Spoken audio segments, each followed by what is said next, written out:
7 million reasons. The salmon were running the day Daniel Hargrove decided to sell everything he'd built. He was standing knee-deep in the Kenai River, 53 years old and aching in places he hadn't known could ache, when the fish came silver-sided and electric, shouldering upstream. In a great muscular wave that churned the jade-green water white, his guide, a weathered Athabascan man named Pete, had told him to watch for this. When they come, Pete said, "Don't stop for anything. They were born to go home." Daniel had stood there in the cold, rushing current watching 1,000 fish who knew exactly where they were going, and he'd felt a pang so sharp it almost doubled him over. He hadn't known where he was going for years. He'd been in Alaska for 11 days. The trip was supposed to be a celebration, his financial advisor's idea actually. "You're about to sign the papers, Daniel. Go somewhere wild, clear your head." So he'd booked a fishing lodge outside Soldotna that cost more per night than his first car. And he'd spent more than a week catching fish he didn't want to eat and watching glaciers calve into emerald water, and sitting on the cabin porch at midnight with a whiskey, watching the sun refuse to set. The deal had been in negotiation for 14 months. Vantage Supply Chain Solutions, the company Daniel had founded in a spare bedroom 22 years ago with a second-hand laptop and a credit card with an $800 limit, had attracted a private equity firm out of Chicago that wanted to pay $7 million for it. $7 million. He'd run the number so many times it had stopped meaning anything, had become just a noise in his head, like a word repeated until it dissolves into syllables. $7 million. He'd signed the final papers the morning before his flight home, sitting in a glass-walled conference room in Anchorage with a view of the Chugach Mountains, wearing the only dress shirt he'd packed and trying not to let his hands shake when he put pen to paper. His attorney made a joke. The buyer shook his hand with that particular corporate warmth that is really a performance of warmth, all square shoulders and eye contact. And then it was done, and Daniel walked out into the September Alaskan air feeling. He searched for the word the whole flight home through 2 connections and never found it. Not relief, not joy, something more complicated, like the feeling you get when a sound you've been living with for so long you stop noticing it finally stops. His son Marcus lived 40 minutes south of the airport, in a neighborhood of newer homes with good schools and 2-car garages. Daniel had helped with the down payment 4 years ago. Not a gift, technically. Marcus had insisted on signing a promissory note, which was the kind of thing Marcus did. His daughter-in-law, Claire, had sent a handwritten thank you card on cream stationery, which was the kind of thing Claire did. They were a well-organized couple. They had a shared digital calendar and a budget spreadsheet and a 5-year plan that they had actually shown Daniel once, printed out in a 3-ring binder. Daniel had always liked Claire. She was sharper maybe than Marcus, though he would never say that to either of them. She'd grown up in eastern Oregon, the daughter of a cattle rancher, and she had that quality of people who have lived close to real work, a directness, an absence of performance. She called things what they were. Marcus was his son, which meant Daniel loved him with that specific helpless ferocity that doesn't require justification, but he sometimes looked at Marcus, careful, methodical, slightly anxious Marcus, who triple-checked his taxes and kept receipts in labeled envelopes, and saw every mistake he himself had ever made, distilled into a person who had decided to become its opposite. Marcus had chosen safety. Daniel understood why. Being the son of an entrepreneur, Daniel knew, meant watching your father disappear for weeks at a time, meant moving twice before middle school, meant learning not to want things too badly because the money might not be there. He didn't blame Marcus for building a different kind of life. He just sometimes missed the kid who used to take apart the remote controls to see how they worked. He called from the road, somewhere on the interstate with the flat Ohio farmland opening up on both sides. "You back," Marcus said, no preamble. That too was from Daniel. "Just landed. I'm about 40 minutes out. You going to be home?" "Yeah, Claire's making dinner." A pause. "How was it?" "Good," Daniel said. "Really good, actually. I'll tell you about it when I get there." He'd meant to tell them over dinner. He'd imagined it, the table, the food, a proper moment. He would say it right, find words that were something more than just the number. But when he pulled into the driveway and walked through the front door, and Marcus was standing in the kitchen doorway and Claire was somewhere behind him, and the house smelled like garlic and roasting meat, all the prepared sentences just fell away. "I sold my company," Daniel said, "for $7 million. Silence. Not the comfortable kind, the kind that has mass that occupies space." Marcus stared at him. Claire appeared at Marcus's shoulder, holding a dish towel, her face doing something complicated. "7 million, Marcus repeated.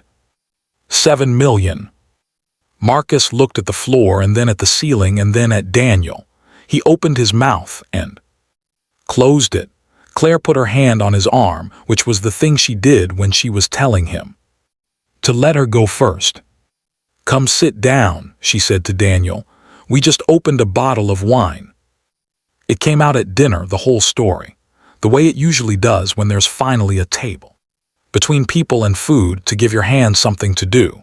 Daniel told them about Pete the fishing guide and the salmon run and signing the papers in Anchorage. He told them about the 14 months of negotiation, more of which he now disclosed than he had at the time, the lowball offers, the due diligence that had felt like being turned inside out, the moment 6 months ago when the deal had nearly fallen apart over an indemnification clause, and he'd sat in his attorney's office at 10 o'clock at night eating a gas station sandwich and thinking, I could just walk away from all of this, but he hadn't. He poured more wine. Claire refilled her own glass and settled back in her chair with the particular alertness she brought to things that mattered. Marcus ate steadily, the way he did when he was thinking, methodical, automatic, not really tasting. "So what happens now?" Marcus asked. He meant it practically. What happens to the employees, to the clients, to the office in Dayton with the parking lot he'd always complained about? Transition period, Daniel said. "I stay on as a consultant for 18 months, help them integrate. After that," he paused. He hadn't had a good answer to after that for a long time. "After that, I figure out what's next." "You could retire," Claire said. She wasn't saying it the way people sometimes do, as a kind of test or challenge. She was genuinely putting it on the table. "I could," Daniel agreed. "I'm not sure I know how." "Dad," Marcus said, was there a reason you didn't tell us this was this close to happening?" Daniel looked at his son. The question was carefully worded, the way Marcus's questions always were, neutral enough to not be an accusation, but an accusation nonetheless. "I didn't want it to be real until it was real," Daniel said. "I've learned not to celebrate things early." Marcus nodded slowly. Fair enough.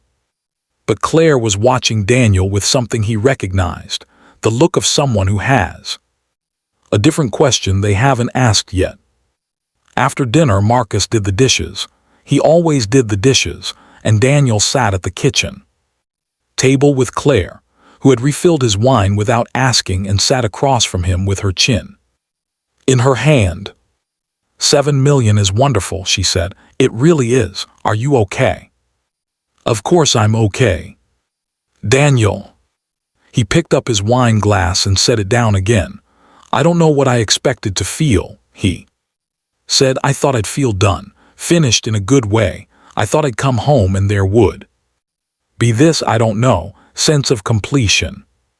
But I got on the plane in Anchorage, and I felt the same as I did before I got on the plane in Dayton, a little tired, thinking about things I needed to handle, and then I thought all those things I needed to handle are handled. Someone else is handling them now, and I still felt the same. Claire was quiet for a moment. In the kitchen, water ran, a dish clinked. "You know what my dad said when he sold his first 100 head of cattle," she said. "He'd been working toward it for 3 years. He was so proud. He came home and sat at the dinner table, and my mom asked how he felt, and he said, 'I feel like I need to start on the next 100. Daniel smiled despite himself. Maybe it's genetic. Maybe it's just what happens when you spend your whole life building things. The building is the thing, the selling is just administrative." She tilted her head. "What would you build next? If you could build anything?" He'd thought about this in the hours of nothing that Alaska had forced on him, floating on the river in the early morning, with the mountains rising white and improbable beyond the tree line. He turned the question over. He was 53. He had, God willing, another 30 years. He had $7 million, which was not infinite but was, by any reasonable measure, enough. Enough to not have to do anything he didn't want to do. Enough to try something and fail and try something else. Enough to be, for the first time in his adult life, unafraid. "I don't know yet," he said, "but I think not knowing is okay, for now." Claire nodded. "That's different for you." "Yeah. Good different. I think so." Marcus came back into the dining room, drying his hands on a dish towel, the exact same gesture Claire had made when Daniel arrived, and he wondered if couples absorbed each other's habits or if certain gestures were just universal to kitchens. He sat down and looked at both of them. "What did I miss?" "Your father is learning to sit with uncertainty," Claire said. "That's a big deal," Marcus said without irony, and then quieter, "Congratulations, Dad, really. 22 years it's a lot of work. You should feel good about this." "I know," Daniel said. "I'm getting there." He stayed the night, Claire insisted, made up the guest room with fresh sheets that smelled like lavender, put a glass of water on the nightstand. He lay in the dark for a long time, listening to the house settle. A neighborhood like this had its own rhythms, the distant sound of someone's television, a dog briefly insistent, then quiet, then the long low hum of everything at rest. He thought about the moment he'd started the company, 1999. He'd been 31 recently. Divorced from Marcus's mother, working a corporate logistics job that paid him fine and made him want to walk into traffic. A client had mentioned a gap in the market, small manufacturers who needed supply chain management but couldn't afford the big firms. Daniel had thought, "I could do that," not with any great conviction, just "I could do that," and then he had.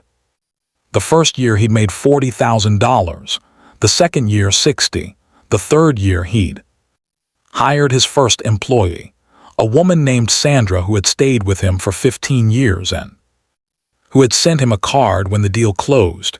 "You built something real, Daniel. That's not nothing." He'd read it standing at his kitchen counter, and he'd had to put it down and walk to the window for a minute. "You built something real." Was that what the strange, hollow feeling was? Not grief exactly, not regret, but the particular ache of a thing that had given you your identity, had been your identity, now passing into someone else's hands. He was Daniel Hargrove, founder of Vantage Supply Chain Solutions.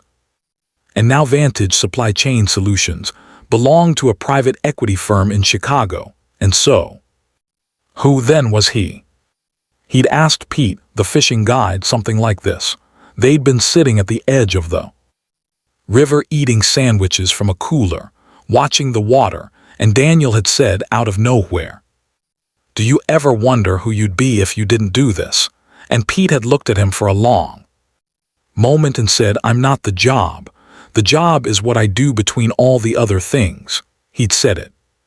Without philosophy, without weight, the way you say something true that you've never had to think very hard about because you've always known it. Daniel had written it down in the Notes app on his phone when Pete wasn't looking. The job is what I do between all the other things.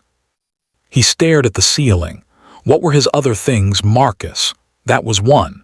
He hadn't been a good father in the early years, he knew that, and Marcus knew it, and they had arrived at a careful and genuine peace about it that still sometimes felt like driving over a bridge you're not entirely sure is safe. But Marcus was here. Marcus had turned himself out, really, with more than a little credit to his mother and to Claire, into a solid, decent man. And there was room, Daniel thought, to be more present now, to earn back some of what the company had cost him, to show up not because he had to, but because he wanted to, and because he finally, maybe, had the time. He fell asleep thinking about the salmon, the way they came without hesitation, born knowing where they were going.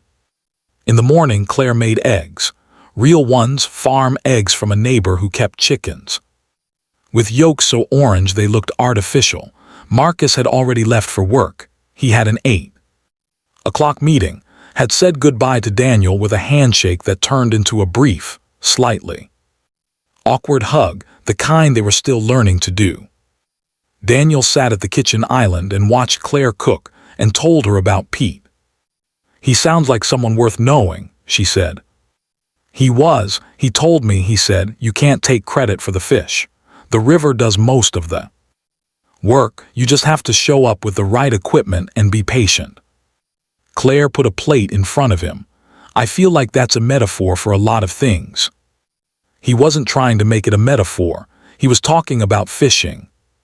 Doesn't mean it can't be both. Daniel ate. The eggs were extraordinary, he said so. Tell the chickens, Claire said. She poured him coffee and leaned against the counter with her own cup. Can I ask you something, and you have to promise not to get defensive? When have I ever been defensive? She gave him a look. Ask, he said. What do you actually want? Not what makes sense, not what's next in some logical sequence. What do you want? Like, if you woke up tomorrow and you could do anything, what would it be? He thought about it honestly. He owed her that. He looked at the eggs on the plate, the coffee, the morning light coming through the kitchen window and making a long rectangle on the tile floor, and he thought about it. I want to build something that matters, he said. Not to me, to someone who isn't me. I want to. I've spent 22 years building a company that moved product through supply chains more efficiently. And that's not meaningless. I know that it kept people employed, it helped businesses run. But I want to do something where at the end I can point at it and say that helped someone in a way they could feel. Claire nodded slowly. Like what? I don't know yet. I keep coming back to small businesses, people who have something real, something they've built but they don't have the systems, they don't know how to scale, they're doing everything themselves and burning out. I know that world. I know what it feels like to be in it. He paused. Maybe I help them. Maybe I take all the things I learned bleeding through 22 years and he made a gesture he couldn't complete with words. Give it away, Claire finished. Not for free, but yes, something like that. She was quiet for a moment, and he knew that look. She was turning it over, applying her rancher's daughter's eye for what was real and what was fantasy, checking the fence posts. Marcus thinks you should rest, she said finally. Take a year, he worries about you. I know. I think he's wrong, she said. I think if you stop, you'll go crazy inside of 6 months, I think. You're someone who needs to be building something. I think Pete told you about the fish and you heard it the right way. Not I need to catch something, but I need to be in the river. Daniel looked at her for a moment. Claire, he said, you know, Marcus doesn't tell me nearly enough how smart you are. She laughed, a real one, sudden and unpracticed, the kind she didn't give away easily. He tells me, she said, just not to your face, he thinks it'll go to my head. He left at 10. The morning had gone soft and golden, the neighborhood quiet in that mid-morning way, school buses already gone, commuters already gone, just the occasional dog walker and the sound of a leaf blower somewhere on the next street.